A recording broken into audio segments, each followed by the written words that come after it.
Hi ಮಕ್ಕಳೇ, ಎಲ್ರಿಗೂ ನಮಸ್ಕಾರ. ಇವತ್ತೇನು ಮಾಡೋಣ ಅಂದ್ರೆ ಇಂಪಾರ್ಟೆಂಟ್ ಚಾಪ್ಟರ್ ಅಂತ ಹೇಳ್ತೀವಿ.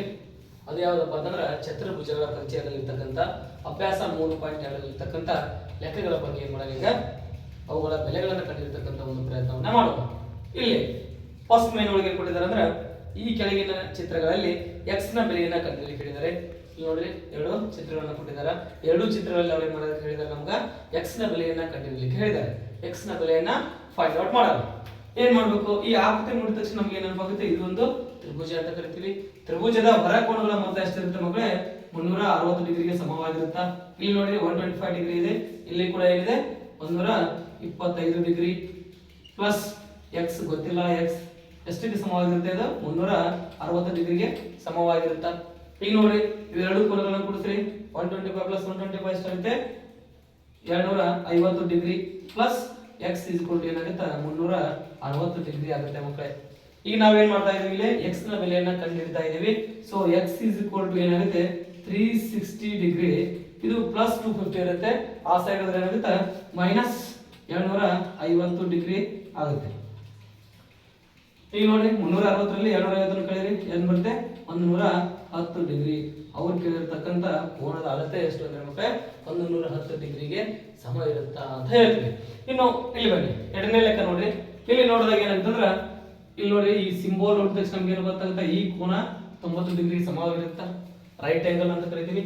ನೆಕ್ಸ್ಟ್ ಇಲ್ಲಿ ನೋಡಿ, ಇಲ್ಲಿ ಏನಿದೆ ಎಕ್ಸ್ ಅಂತ ಒಂದು ಕೋನವನ್ನು ಕೊಟ್ಟಿದ್ದಾರೆ, ಆದ್ರೆ ಈ ಕೋನದ ಅಳತೆಯನ್ನು ಅವರು ನಮ್ಗೆ ಕೊಟ್ಟಿಲ್ಲ ಮಕ್ಕಳೇ. ಇಲ್ಲಿ ಕೂಡ ಒಂದೇನಿದೆ, ಇದು ಒಳ ಕೋನ ಎಷ್ಟಿದೆ 90 ಡಿಗ್ರಿ ಇದೆ. ಲೀನಿಯರ್ ಪೇರ್ ಆಫ್ ಆಂಗಲ್ಸ್ ಅಂತ ಕರಿತೀವಿ. ಇದು 90 ಡಿಗ್ರಿ ಇದ್ರೆ ಹೊರ ಕೋನ ಎಷ್ಟು ಕೂಡ ಎಷ್ಟಿರುತ್ತೆ 90 ಡಿಗ್ರಿಗೆ ಸಮ ಆಗಿರುತ್ತೆ. ಹಂಗಂದ್ರೆ ಇದೇ ರೀತಿ ಇದನ್ನು ಕೂಡ ಏನ್ ಮಾಡೋಣ, ನಾವು ಹೊರಕೋನಗಳ ಮೊತ್ತ ನಮಗೆ ಗೊತ್ತೇ ಇದೆ 360 ಡಿಗ್ರಿ. ಹಂಗಂದ್ರೆ ಕ್ಯಾಲ್ಕುಲೇಟ್ ಮಾಡೋಣ. 90 degree plus 70 degree plus x plus 90 degree plus 60 degree is equal to ಎಷ್ಟಾಗುತ್ತೆ, 360 ಡಿಗ್ರಿಗೆ ಸಮವಾಗಿರುತ್ತಾ. ಈಗ ನೋಡಿ ಈ 4 ಕೋನಗಳನ್ನ ನೀವೇನ್ ಮಾಡ್ಬೇಕು, ಈಗ ಎಡಿಷನ್ ಮಾಡ್ಬೇಕು. 5 ಕೋನಗಳನ್ನ 90 ಪ್ಲಸ್ 70 ಪ್ಲಸ್ 90 ಪ್ಲಸ್ 60 ಇವುಗಳನ್ನು ಮಾಡಿದ್ರೆ ನಿಮ್ಗೆ ಎಷ್ಟು ಬರುತ್ತೆ, 310 ಡಿಗ್ರಿ ಪ್ಲಸ್ ಎಕ್ಸ್ ಆಗುತ್ತೆ ಇಸ್ ಈಕ್ವಲ್ ಟು ಏನಾಗುತ್ತೆ 360 ಡಿಗ್ರಿಗೆ ಸಮ ಆಗುತ್ತಾ. ಈಗ ನಮ್ಗೆ ಎಕ್ಸ್ ನ ಬೆಲೆಯನ್ನ ಕಂಡುಹಿಡಿತಾ ಇದೀವಿ ಮಕ್ಕಳೇ, 360 ಡಿಗ್ರಿ ಮೈನಸ್ ಏನಾಗುತ್ತೆ 310 ಡಿಗ್ರಿ ಆಗುತ್ತೆ.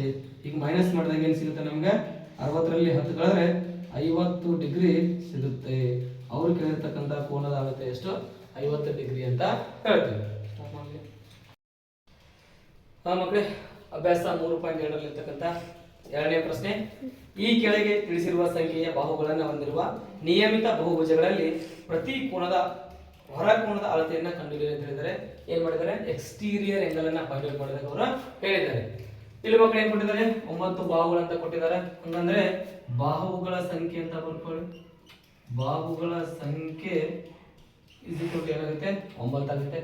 ಹಂಗಂದ್ರೆ ಹೊರ ಕೋನಗಳ ಮೊತ್ತ ಎಷ್ಟಿದೆ, ಹೊರ ಕೋನಗಳ ಮೊತ್ತ ಯಾವುದಕ್ಕೆ ಸಮವಾಗಿರುತ್ತೆ ಮಕ್ಕಳೇ, 360 ಡಿಗ್ರಿಗೆ ಸಮವಾಗಿರುತ್ತೆ. ಈಗ ಅವ್ರು ಏನ್ ಕಂಡುಹಿಡಿದಿದ್ದಾರೆ, ಪ್ರತಿ ಕೋನದ ಅಳತೆ ಅಂತ ಕೇಳಿದಾರ. ಪ್ರತಿ ಕೋನದ ಅಳತೆಯನ್ನ ಕಂಡುಹಿಡಿಯಬೇಕು. ಪ್ರತಿ ಕೋನದ ಅಳತೆ ಇಸ್ ಈಕ್ವಲ್ ಟು ಏನಾಗುತ್ತೆ 360 ಡಿಗ್ರಿ ಡಿವೈಡೆಡ್ ಬೈ ಬಾಹುಗಳ ಸಂಖ್ಯೆ ಎಷ್ಟಿದೆ 9 ಇದೆ. ಸೊ ಇಲ್ಲಿ ನೋಡ್ರಿ 9 4 ಅಂತ ಹೇಳ್ತೀವಿ 40 ಡಿಗ್ರಿ. ಹಂಗಂದ್ರೆ ಪ್ರತಿ ಕೋನದ ಅಳತೆ ಎಷ್ಟಿರುತ್ತೆ ಮಕ್ಕಳೇ, 40 ಡಿಗ್ರಿಗೆ ಸಮ ಆಗಿರುತ್ತೆ ಅಂತ ಹೇಳ್ತೀವಿ. ಪ್ರತಿ ಕೋನದ ಅಳತೆ ಇದೇ ರೀತಿ ಇದು ಕೂಡ ಸಿಮಿಲರ್ ಇದೆ ಅಂತ ಹೇಳ್ತೀವಿ ಮಕ್ಕಳೇ. ಇಲ್ಲಿ ಏನಿದಾವೆ ನಂಬರ್ ಆಫ್ ಸೈಡ್ಸ್ 15 ಇದಾವ. ಹಂಗಂದ್ರೆ ಇಲ್ಲಿ ಏನಾಗುತ್ತೆ, ಬಾಹುಗಳ ಸಂಖ್ಯೆ ಏನಾಗುತ್ತೆ, ಬಾಹುಗಳ ಸಂಖ್ಯೆ ಇಸ್ ಈಕ್ವಲ್ ಟು 15 ಆಗುತ್ತೆ. ಇಲ್ಲಿ ಕೂಡ ಹೊರ ಕೋನಗಳ ಮೊತ್ತ, ಹೊರ ಕೋನಗಳ ಮೊತ್ತ ಇಸ್ ಈಕ್ವಲ್ ಟು ಏನಾಗುತ್ತೆ 360 ಡಿಗ್ರಿಗೆ ಸಮವಾಗಿರುತ್ತೆ. ಹಂಗಂದ್ರ 15 ಬಾಹುಗಳನ್ನ ಹೊಂದಿದ್ದರೆ ಪ್ರತಿ ಕೋನದ ಅಳತೆ ಎಷ್ಟಾಗುತ್ತ ಅಂತ ಕೇಳ್ತಾರೆ. 360 degree divided by number of sides ಅಂದ್ರೆ 15.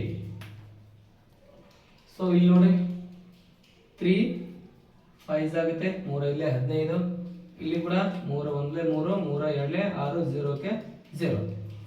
ನೆಕ್ಸ್ಟ್ 5 ಒಂದೇ 5, 5 2 10, ಎಷ್ಟು ಉಳಿತು 2 ಉಳಿತು, 5 4 20 ಆಗುತ್ತೆ. ಹಂಗಂದ್ರೆ 15 ಬಾಹುಗಳನ್ನು ಹೊಂದಿದಾಗ ಪ್ರತಿ ಕೋನದ ಅಳತೆ ಇಸ್ ಈಕ್ವಲ್ ಟು ಎಷ್ಟು ಬರುತ್ತೆ ಮಕ್ಕಳೇ 24 ಡಿಗ್ರಿ ಬರುತ್ತೆ ಅಂತ ಹೇಳ್ತೀವಿ.